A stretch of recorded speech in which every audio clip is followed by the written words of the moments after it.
Jonas capítulo 1, dos versículos 1 até o 13, diz assim: Veio a palavra do Senhor a Jonas, filho de Amitai, dizendo: Dispõe-te, vai à grande cidade de Nínive e clama contra ela, porque a sua malícia subiu até mim.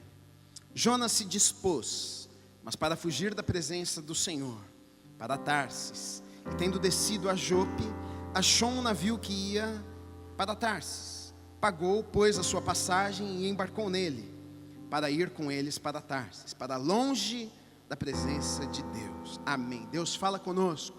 Nós precisamos ouvir a Tua voz nessa noite. Nos encoraje, nos desafie. Aquilo que precisa ser mudado em nós, que a Tua palavra possa vir como uma espada, Senhor. Que possa trazer, Senhor, a luz aquilo que está escuro nas nossas vidas. Que possa trazer clareza aquilo que está escuro, Deus. Nós pedimos que o Senhor fale conosco nessa noite, no nome do Senhor Jesus Cristo. Em nome de Jesus. Amém. A grande realidade é que existem sempre dois grupos de pessoas. Existe o grupo de pessoas que se identificam com Jonas,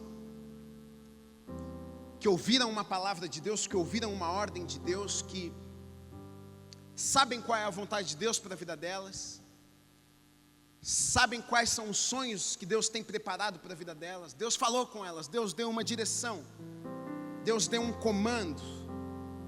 Mas como Jonas, essas pessoas elas decidem não obedecer à voz de Deus. E o outro grupo de pessoas é o grupo de pessoas que nem ouviram Deus. Tem pessoas que, se você pergunta o que Deus quer com a sua vida, a pessoa não sabe. Aonde Deus quer que você esteja, não sei. Qual é o plano de Deus na sua vida, também não sei. Você acredita que Deus sonhou com você? Não sei. Você acredita que Deus tem algo especial preparado para a sua vida? Não sei. Você nunca ouviu a voz de Deus? Não sei.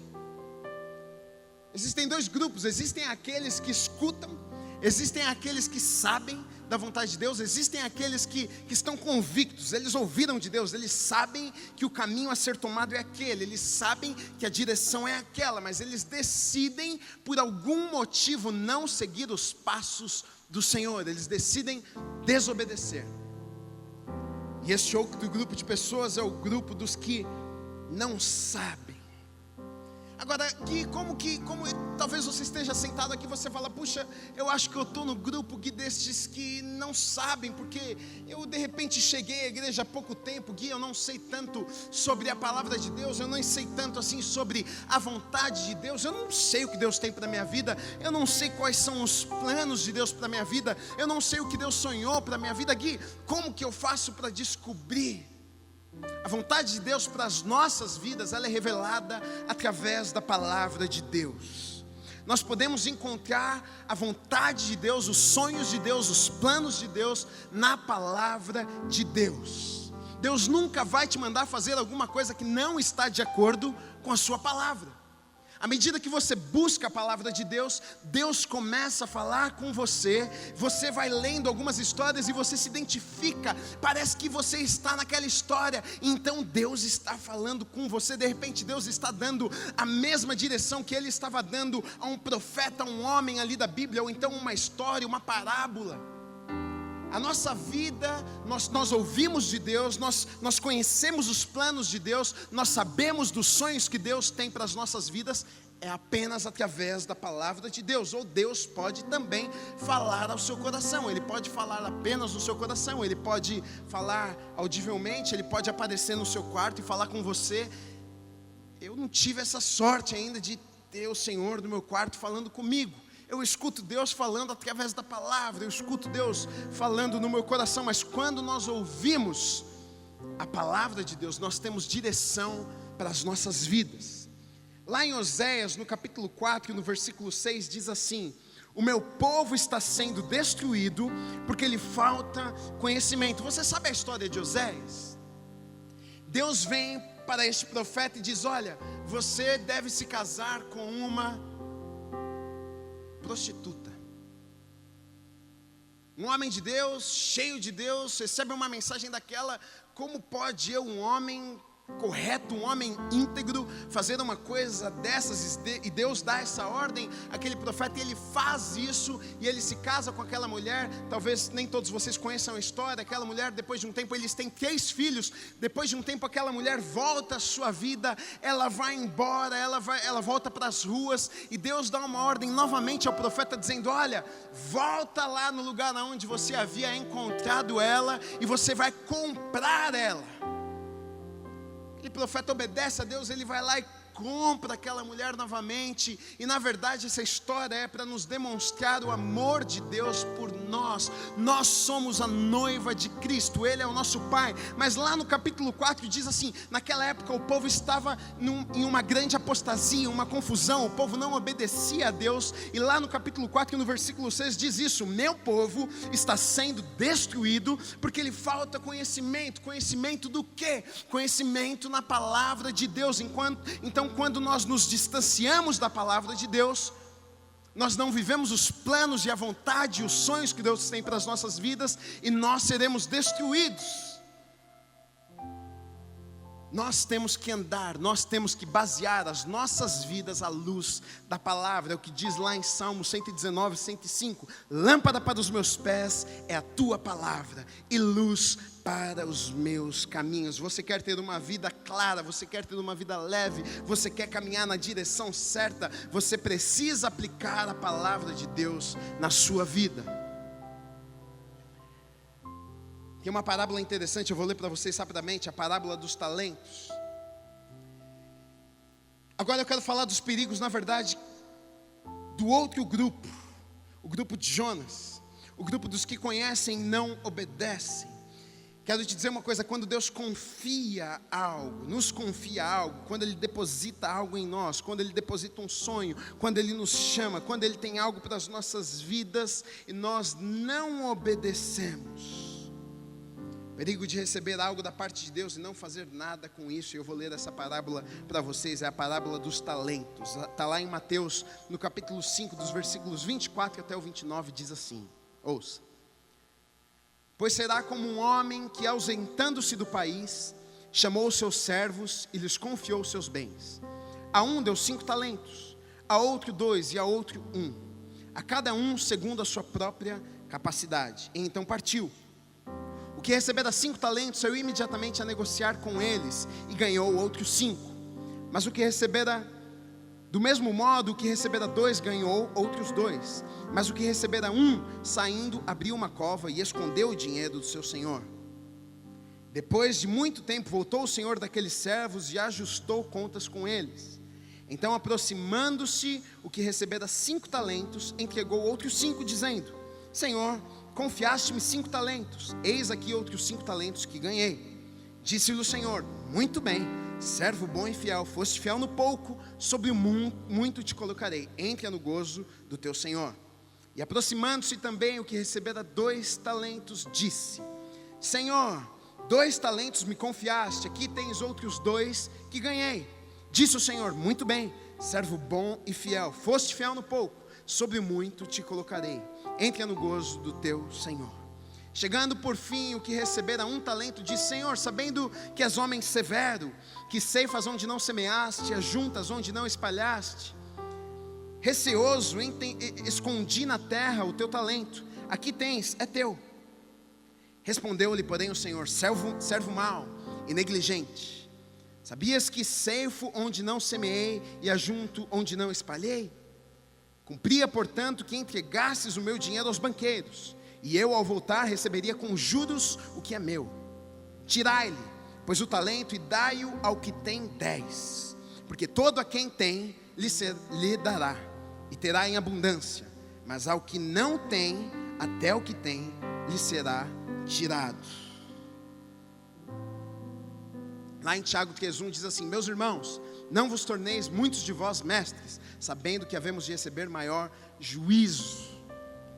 Eu estou lendo isso para vocês, para mostrar para vocês que é muito sério quando Deus deposita algo em nós e nós somos displicentes com aquilo que Deus nos entregou. Você acredita que Deus sonhou com a sua vida? Você acredita que existe algo especial da parte de Deus que é para você fazer? Você acredita nisso? Diga sim ou não. Você acredita que você tem um chamado, independente da área onde você está? Você acredita que Deus te chamou para alguma coisa? Então, se você for negligente, aqui a palavra está dizendo, olha, quanto mais tem, mais será dado. Aquilo que você faz com o que você recebe de Deus será multiplicado. Se você colocar, se você aplicar, se você obedecer a Deus, será multiplicado na sua vida. Agora, se você não obedecer a Deus, isso será arrancado de você. E nós temos isso muito claro através da vida de Jonas. Deus dá uma ordem a Jonas e Deus diz, olha, você vai lá e você vai pregar para aquele povo. O que ele faz? Ele pega um chamado, ele pega algo que Deus havia depositado, uma responsabilidade que Deus havia depositado sobre a vida dele, e ele põe de lado, ele deixa de lado. E muitas vezes é isso que fazemos nas nossas vidas. Sabemos que temos uma direção de Deus, sabemos que Deus nos chamou para algo, sabemos que Deus depositou um sonho em nossos corações, mas muitas vezes queremos colocar de lado porque queremos fazer a nossa própria vontade. Talvez aquilo que Deus nos chamou para fazer, a gente não sonhava com aquilo, a gente não esperava aquilo. E Jonas, ele faz isso. Deus chama ele, Deus dá uma ordem, Deus diz, vá lá, você vai pregar, você vai ser minha boca para aquele povo precisa se converter, aquele povo precisa de salvação. Mas Jonas, ele não queria pregar para o exército, para o povo inimigo. Ele sabia que Deus era um Deus bom, e se ele fosse lá e pregasse a palavra de Deus, aquele povo iria se converter. Ele decide desobedecer a Deus, e o pouco que ele tinha, Deus arranca da vida dele naquele momento. Nós sabemos bem a história de Jonas. Ele pega um navio errado, ele entra em um navio que não vai para a cidade onde Deus havia ordenado que ele fosse. E eu quero te dizer uma coisa, eu ouvia, não lembro que pregador, quem que falou uma vez essa frase, que isso me marcou. Sempre quando decidimos fugir de Deus, o diabo sempre tem um barco preparado para nos levar para longe de Deus, sempre. Toda vez que Deus nos chama para algo, e o diabo percebe que você está com dúvida, o diabo percebe que você está em cima do muro, o diabo percebe que você está pendendo para o outro lado, pode ter a certeza de que ele já vai ter preparado um barquinho bem bonitinho para você pular dentro e ir para o lugar errado. Por isso, querido, querida, nesta noite, abra os teus olhos, fica esperto com aquilo que Deus tem preparado para a sua vida, porque o diabo, o que ele quer fazer é destruir a sua vida, o que ele quer fazer é matar o seu chamado, o que ele quer fazer é acabar com os sonhos que Deus plantou no seu coração. Então ele prepara situações, ele coloca pessoas, ele prepara um barco, tudo no momento onde ele sabe que o seu coração está frágil, ele sabe que você está indeciso, ele sabe que você não sabe muito bem o que fazer. Então ele prepara, ele arma toda uma situação para você pular naquele barco. E é isso que Jonas faz. Jonas entra num barco errado. E aí o que ele faz? A primeira coisa que ele faz quando ele entra naquele barco, ele dorme. Ele entra no barco e dorme. Mas a Bíblia nos conta que uma tempestade começa, uma tempestade terrível. As pessoas que estão dentro do barco estão desesperadas. Meu Deus, nós vamos morrer. Jonas está dormindo, Jonas está em paz. E a sensação do prazer momentâneo, a sensação talvez de tomarmos uma decisão errada, a sensação algumas vezes do prazer momentânea pode ser essa, pode trazer tranquilidade, pode trazer um prazer sim, pode até parecer que é bom, é tranquilo, tomei a decisão certa, mas lá na frente nós percebemos que existe um grande problema e não é tão bom assim. Jonas, ele dormiu, mas foi por pouco tempo. Daqui a pouco os companheiros do barco vão lá e acordam Jonas desesperados, dizendo: o que está acontecendo? Quem é você? Quem é você? Jonas revela, diz: eu sou servo do Deus Todo-Poderoso, eu sou hebreu. Aquele povo fica com medo, aqueles caras olham e falam assim: o que você fez para Deus? E deixa eu te dizer uma coisa, aqui existe uma chave poderosa, é aqui que começa a restauração na vida de Jonas, é aqui que começa a restauração nas nossas vidas. Lá em Jonas capítulo 1, nos versículos 11 e 12 diz assim: disseram-lhe: que te faremos para que o mar se nos acalme? Porque o mar se ia tornando cada vez mais tempestuoso. Respondeu-lhes: tomai-me e lançai-me ao mar, e o mar se aquietará, porque eu sei que por minha causa vos sobreveio esta grande tempestade. A restauração nas nossas vidas começa quando nós reconhecemos os nossos erros, quando a gente cai em si, quando a gente olha e fala: nós temos culpa no cartório, eu sei que eu estou no lugar errado, eu sei que eu entrei no barquinho errado, eu sei que eu estou fazendo aquilo que Deus não me chamou para fazer. Muitas pessoas, elas não se arrependem, elas pegam o barco. Imagina se Jonas não tivesse se arrependido. Elas pegam o barco e elas vão embora. Muitas morrem, muitas destroem as suas vidas, muitas destroem a vida de outras pessoas. Mas Jonas, ele reconhece, ele diz: olha, o problema sou eu, vocês podem me pegar e jogar no mar, porque vai ficar tudo certo, a tempestade vai passar. Deixa eu te dizer uma coisa: a mudança na sua vida começa quando você reconhece, quando você diz: Deus, existe algo em mim que precisa ser mudado. Deus, eu preciso da tua ajuda. Deus, eu tenho culpa no cartório. Deus, eu errei o alvo. Deus, eu peguei o caminho errado. Deus, eu pulei no barco errado. E essa tempestade toda na minha vida, essa tempestade na minha casa, essa tempestade na história da minha vida, está acontecendo porque eu errei. Quando nós assumimos, quando nós chegamos humildes na presença de Deus, reconhecendo quem nós somos, o que fizemos, Deus começa a trabalhar em nós.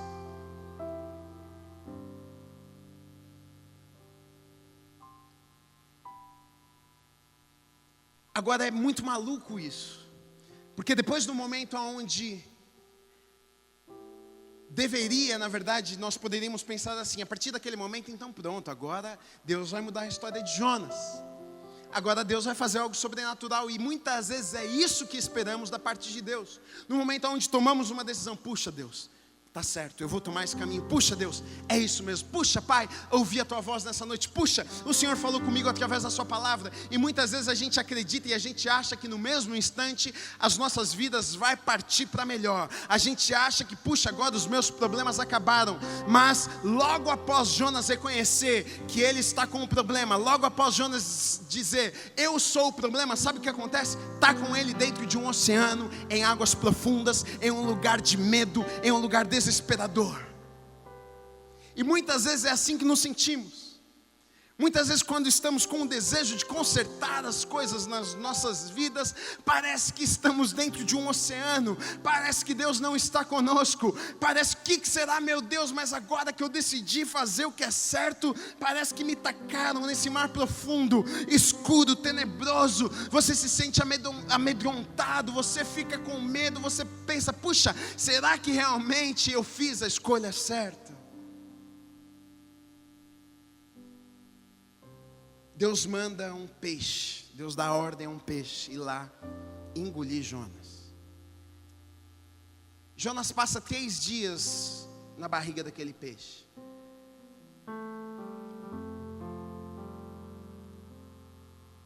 E eu quero te dizer uma coisa: Jonas, ele precisava ter passado por aquele tratamento da parte de Deus.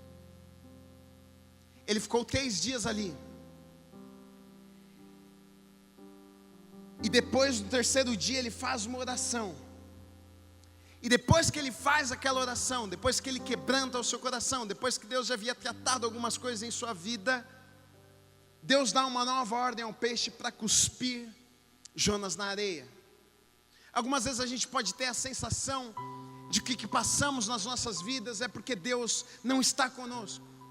Podemos ter a sensação, algumas vezes nas nossas vidas, de que Deus parece que Ele está nos castigando. Puxa, mas como pode? Eu estou dentro da barriga de uma baleia. Como pode eu andar com Deus e estar em uma situação como esta?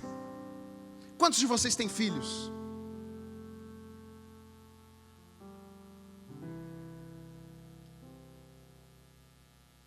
Alguns meses atrás, eu e minha esposa levamos a nossa filha Ana Clara para tomar injeção no hospital. E ela foi tomar injeção, não foi porque nós não gostamos dela e a gente quer que ela sofra.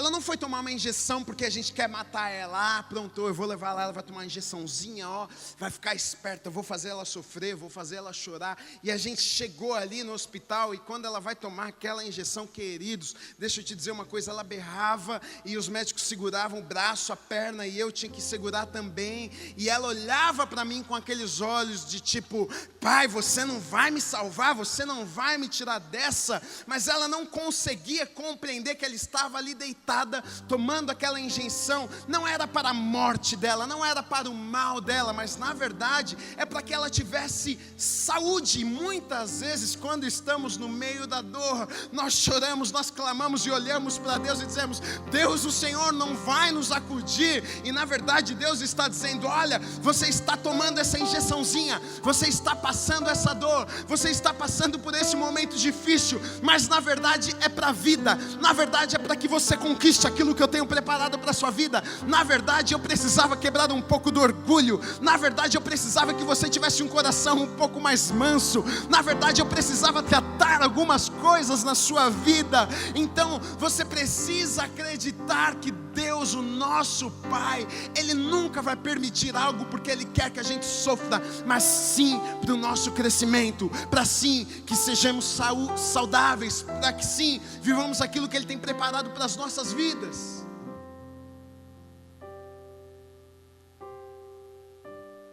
Agora, quem determina o tempo? Deus determina o tempo, porém eu acredito que nós interferimos no tempo do preparo, no tempo do choro, no tempo da lágrima. Se nós não aprendemos, a gente tem que continuar na prova. Se Deus nos coloca, permite que a gente passe por uma situação porque Ele está querendo moldar o nosso caráter, mas a gente tem um coração duro demais, a gente não é moldável, a gente se endurece, a gente fica bravo, você fica no mesmo lugar. Perceba que no momento onde termina a oração de Jonas, onde ele quebranta o seu coração, onde ele rasga o seu coração, ali no ventre, na barriga daquele peixe, nas águas profundas, no momento que ele termina, que ele diz o amém, o próximo versículo é, e Deus dá uma ordem à baleia para cuspir Jonas na areia. O tempo havia terminado quando Jonas estava pronto. Então talvez, querido, os desertos que você passa, a culpa é sua. Talvez você não está crescendo, talvez você não está desenvolvendo, você não evolui, você não dá um passo, você não sai do seu lugar. Deus está tentando te ensinar alguma coisa e você não está aprendendo nada, e você vai ficar no lugar onde você está talvez um longo tempo, mas você poderia encurtar esse tempo, você poderia ter a sensibilidade de entender e dizer, Deus, eu já entendi a mensagem, Deus, eu entendi que eu preciso mudar, Deus, eu entendi que eu preciso amar mais, Deus, eu entendi que eu preciso ter um coração mais doador, ajudar as pessoas.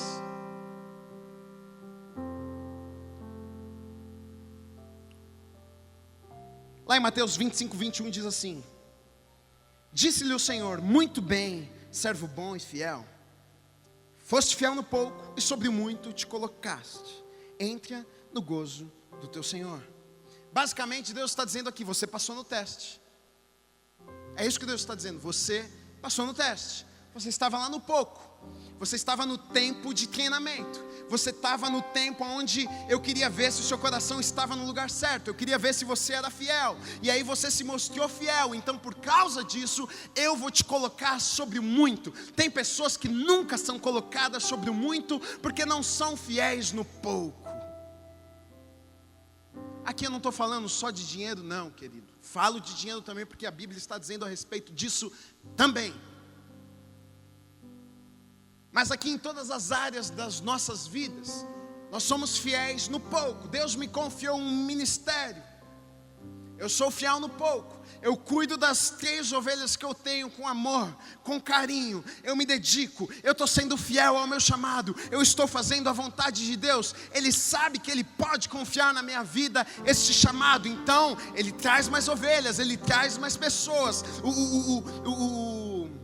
O ministério cresce, o ministério amplia os meus negócios. Eu sou fiel lá no meu negócio, eu faço o que é correto. Eu vi certa pessoa falando uma vez, e é verdade, pessoa dizendo assim: puxa, eu fico indignado com os brasileiros que reclamam da Dilma, disso, daquilo, porque rouba isso, rouba daquilo. Ele falou assim: mas a grande maioria das pessoas roubam também. Ele falou assim: muitas pessoas no seu trabalho têm a oportunidade de pegar uma pequena caneta, e elas pegam a caneta e enfiam no bolso. Algumas outras pessoas que trabalham no financeiro têm a oportunidade de pegar um pouco mais de dinheiro, elas fazem isso e pegam um pouco mais. Outras pessoas têm a oportunidade de roubar um pouco mais e pegar um pouco mais de coisas, e elas fazem isso. E ele falou: a grande diferença é que a Dilma e esse povo, eles têm um poder que eu e nem você podemos, não temos, porque talvez se estivéssemos no lugar deles, faríamos a mesma coisa. E essa é a grande realidade, muitas vezes não somos fiéis. Deus nos planta lá no nosso trabalho, não somos fiéis. Não somos fiéis ao nosso patrão, não somos fiéis com os nossos amigos de trabalho. Deus nos dá uma namorada, Deus nos dá uma esposa, não somos fiéis, então vamos ter problemas. Se você não for fiel no pouco, Deus vai confiar pouco primeiro, porque se Ele confiar muito, queridos, Ele vai estar construindo um monstro, que vai causar uma grande destruição. Nós podemos até comparar a vida de Sansão e a vida de José. Sansão nasceu forte, Sansão nasceu bonito, Sansão nasceu poderoso. Ele era grande, ele era forte, ele é bonito. As mulheres gostavam dele. Um cara bonitão, grandão, tinha toda a força, lutava, guerreava, ganhava de todo mundo. O que matou ele? A sua força. O que matou ele? A sua beleza e a falta de caráter. José, um menino que tinha tudo para não ser nada, pequenininho, minguadinho, teve um sonho, sonhou: Deus vai me levar lá.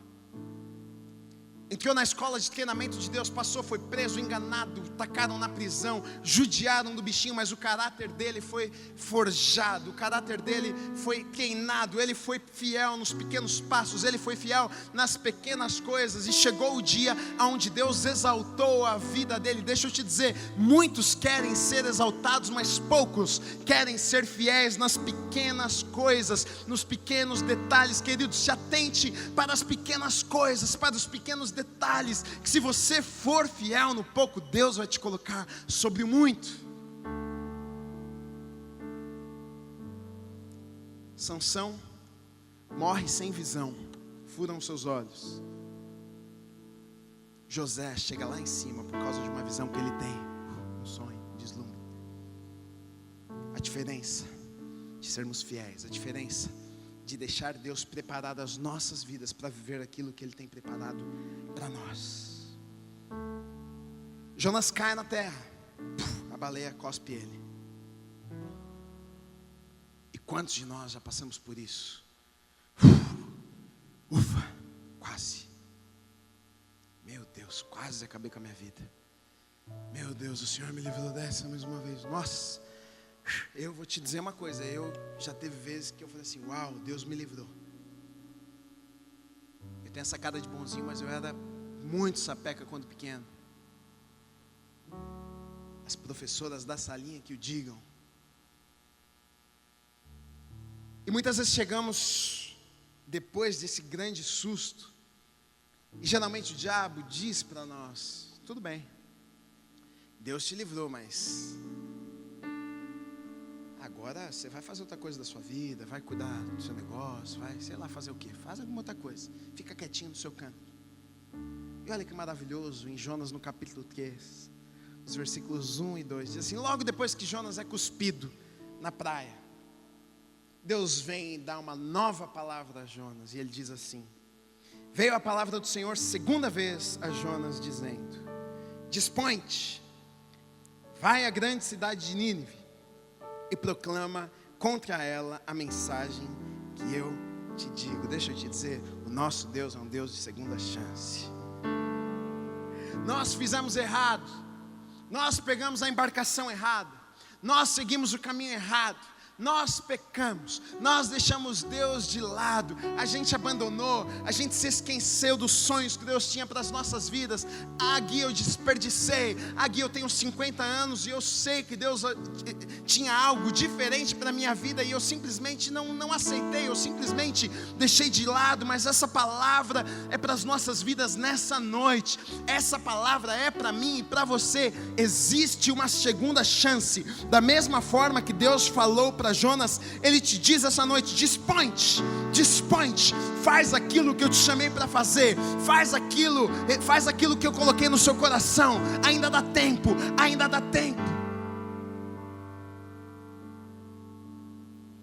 Eu fico maravilhado e eu gosto muito dessa história. Eu já preguei milhões de vezes. Quando eu vou pregar fora, eu gosto de pregar essa mensagem de Pedro, porque me empolga essa mensagem.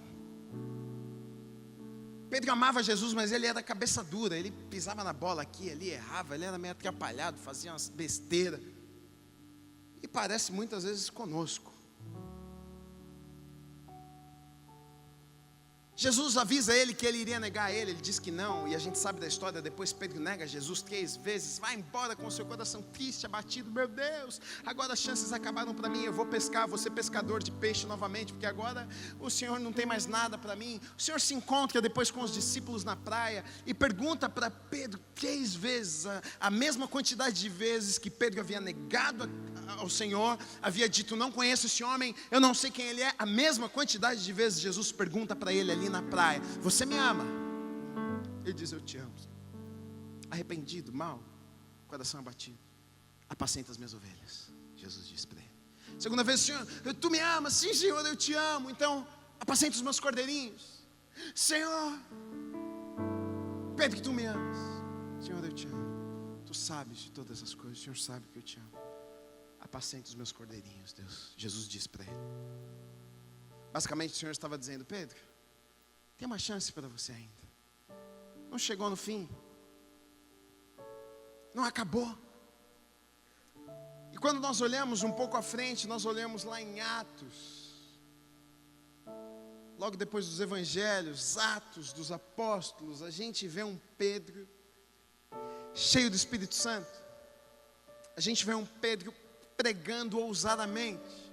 A gente vê um Pedro orando pelos enfermos e os enfermos sendo curados. Sabe por quê, queridos? Depois de uma tempestade, depois de quase sermos afogados no meio de um mar, depois de tantos problemas, depois de tantas lutas, depois de tantas portas fechadas, depois de tanto choro, depois de tantas lágrimas, o diabo berra nos nossos ouvidos dizendo: agora acabou, você chegou até a praia, você caiu aí na praia, eu agradeço a Deus, mas agora Ele não tem mais nada com você. Mas eu quero te dizer uma coisa nessa noite, em nome do Senhor Jesus Cristo: os melhores dias da sua vida ainda estão por vir.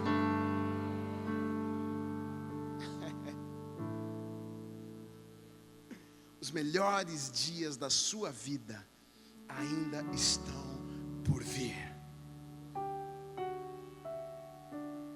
Jonas desce dali, Jonas prega, aquele povo se converte, aquele povo entrega a vida ao Senhor. O rei daquele povo declara um jejum.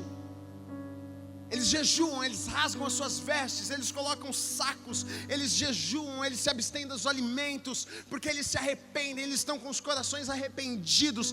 Deus começa a fazer grandes coisas. Deixa eu te dizer uma coisa: se você for fiel, você pode estar passando por uma tempestade, mas logo ali depois, logo quando você chegar na praia, você vai ver a mão de Deus, você vai ver Deus fazendo grandes coisas na sua vida e através da sua vida. Pessoas foram abençoadas, uma nação foi alcançada, e assim Deus fará através de você.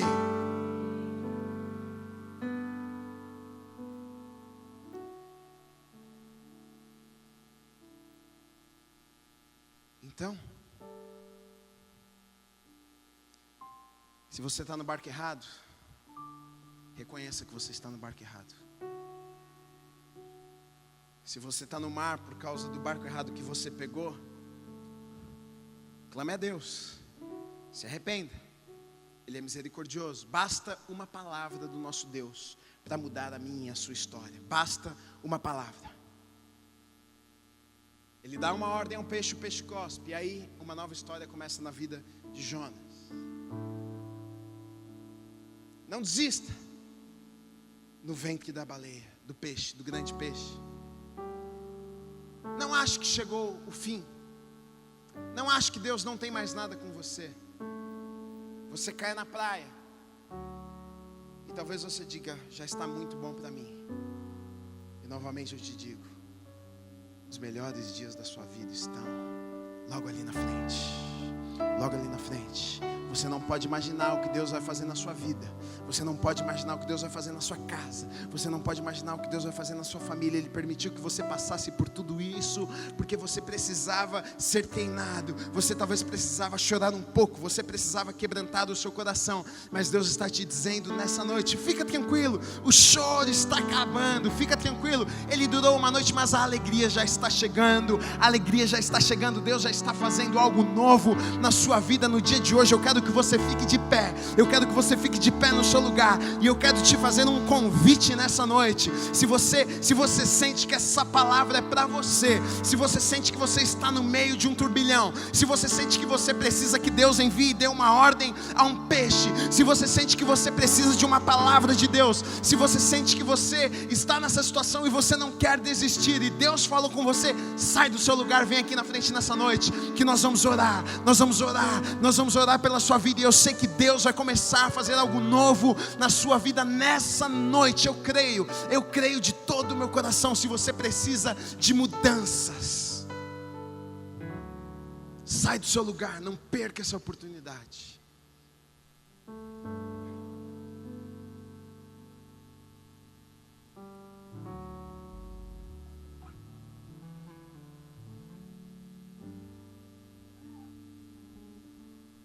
Basta uma palavra do Senhor.